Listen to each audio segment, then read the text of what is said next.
Hello and welcome to Analysis with me, John Rees. The Lebanese Parliament has just passed a law criminalising domestic violence.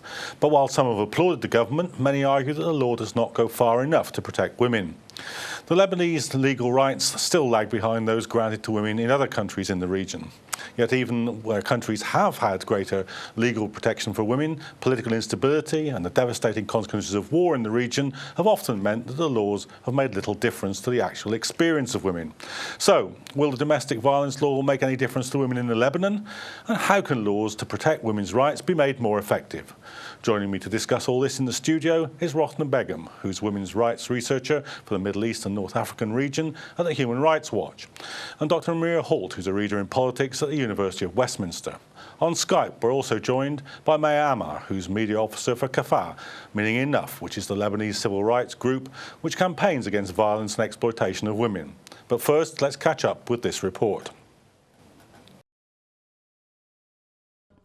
On Tuesday, the Lebanese parliament passed a draft law which would finally make violence against women illegal. This follows a year-long debate culminating in over 1,000 women marching through the streets of Beirut on the 8th of March.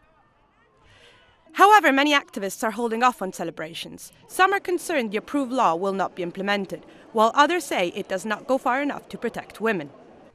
I caught up with Lebanese filmmaker Zana Dakash at the London premiere of her documentary, Shahrazad's Diary. The feature follows women inmates through a 10-month drama therapy project at the Badba prison in Lebanon. مجرمة أنا مجرمة شو عملت؟ عملت كتير جرائم. In this prison, just like the other prisons, women get to prison for different reasons. However, a big majority are there for murdering the husband.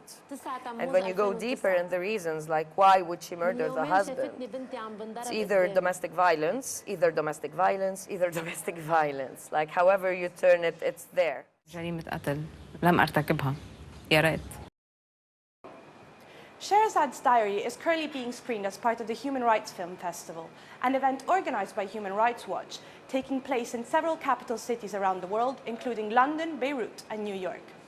In Shahrazad's Diary, what we have is there are a lot of issues that do not gain exposure in the public eye. Also, what I loved about Zaina's film was how personal each of the stories are. It's very rare that we find such comfort, intimacy with women in prison in any country in the world.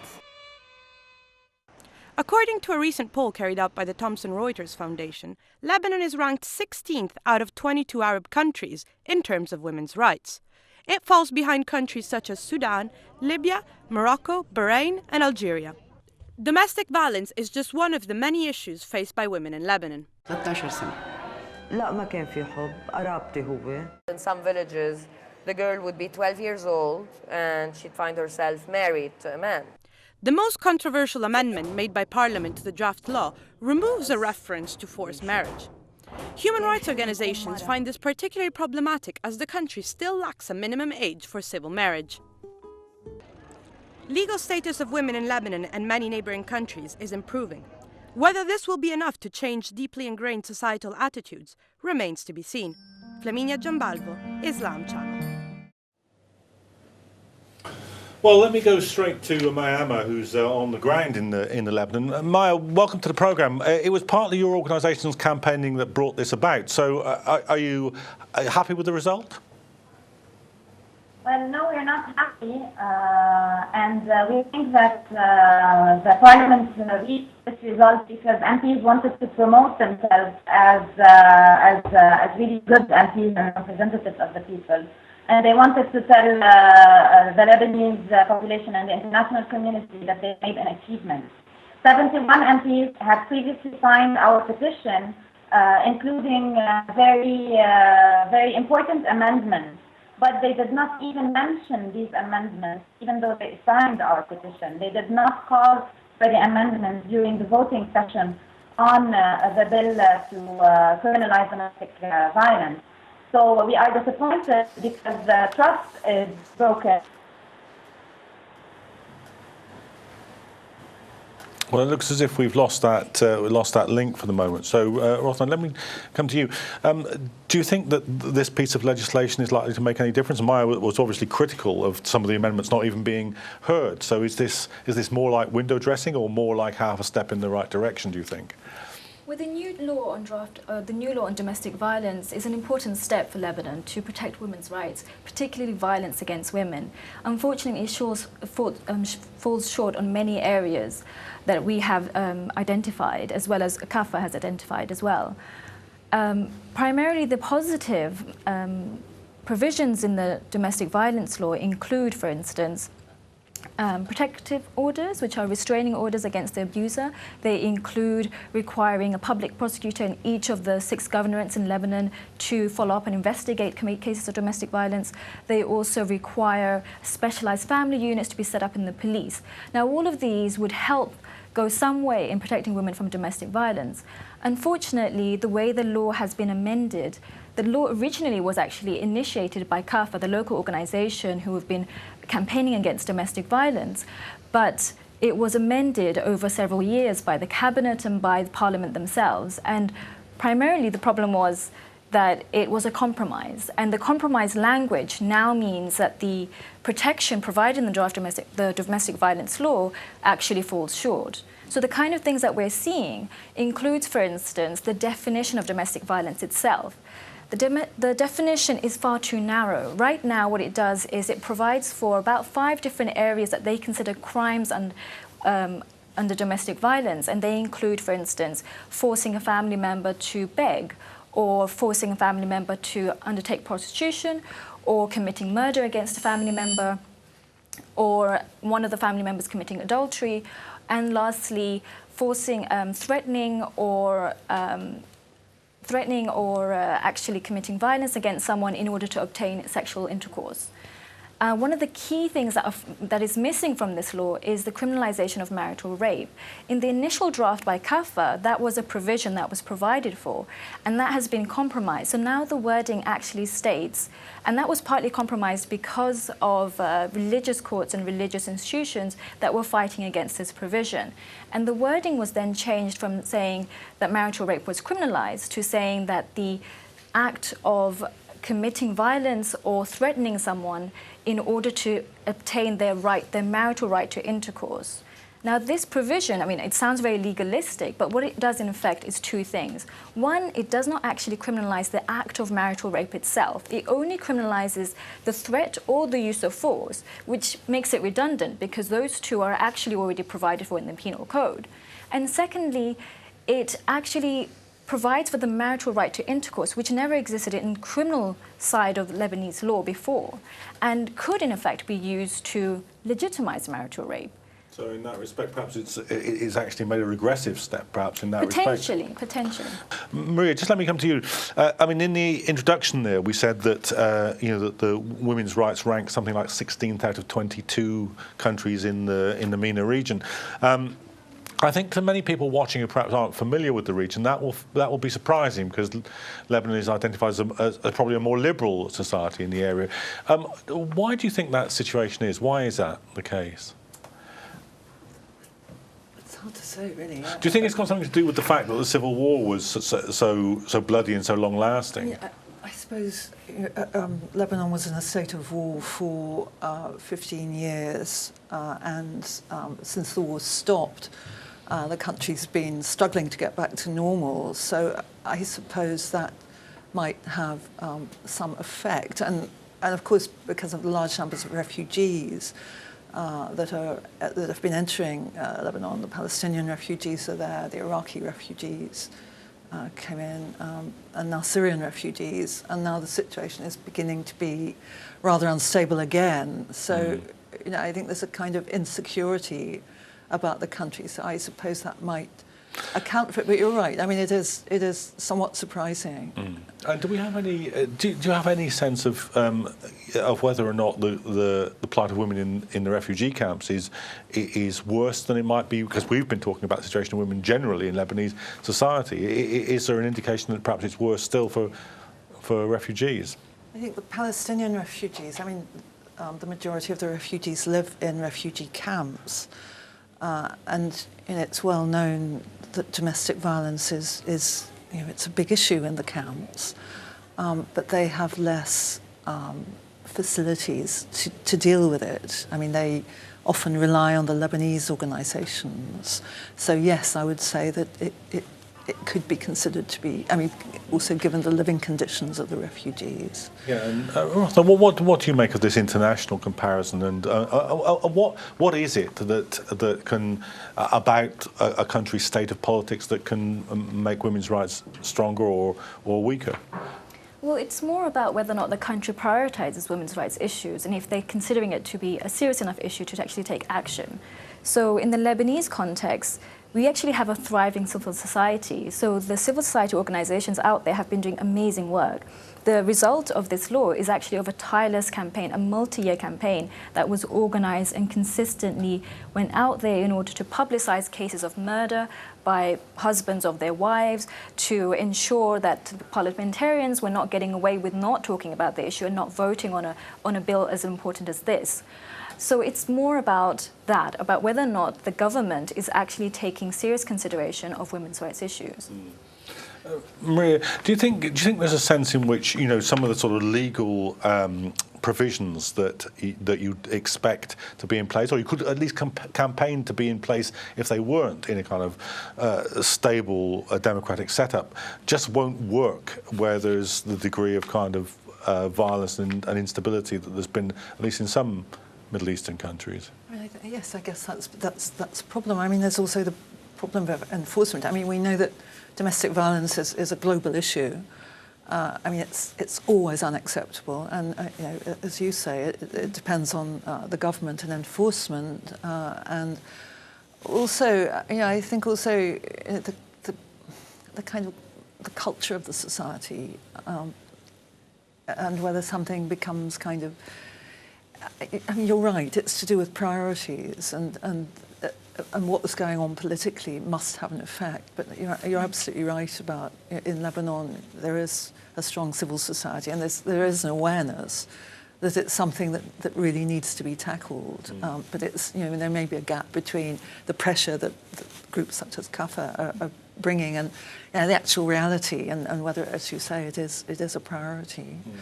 Rotha, do you think, I mean, the Arab revolutions have obviously changed politics in the region dramatically in a number of ways. Do you think that they've brought this issue more onto the agenda? And I'm thinking perhaps specifically of Egypt. You couldn't say it's improved it, but you could say that it's more vocally present in the politics of the society than it was before, less hidden perhaps. I would say that women themselves have forced themselves onto the agenda. So they've been very much part of these revolutions. They've been there help protesting, and they themselves have become awakened to a lot of the rights that they don't have or that has been deteriorating over the years. And so, if anything, it's been trying to ensure that their rights are either not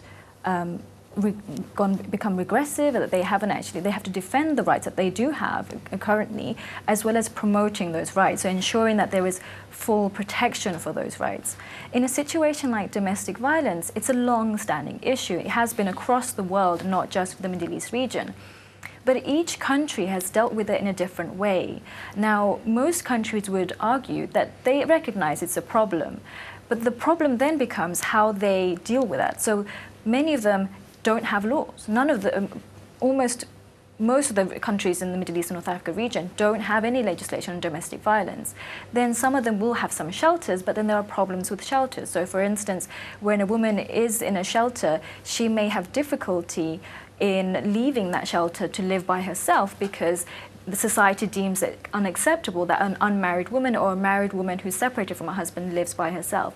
Or they would have mechanisms such as simply getting the husband to sign a pledge saying that he will not beat his wife, or the father will sign a pledge saying he won't beat his daughter, and he'll be allowed to go back home with her. And the abuse then is then defined in their heads as just physical abuse.